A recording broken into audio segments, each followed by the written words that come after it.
কে তাদেরকে নিয়ে আর আমি কি বলবো, আর আমি কি সুর দেব? আমার কোনো সুরই নাই, কোনো কিছুই নেই, সবই ভুলে যায়। সবসময় মাথা হ্যাং হয়ে থাকে, মাথাটা ঠিক হচ্ছে না। ও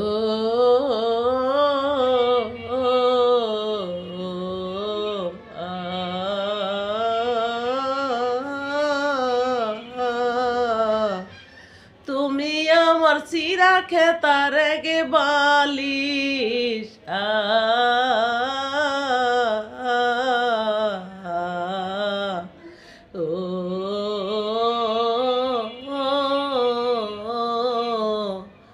সেই বালিশ ভিজা গেল বন্যার পানিতে।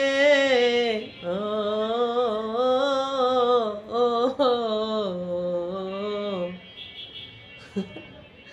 এমন সুর দিলে কেমন হয়? আরে বাইরে ভাই, বেশি একটা জ্বর ঠান্ডা বেশি একটা খারাপই লাগে, সত্যি বলছি।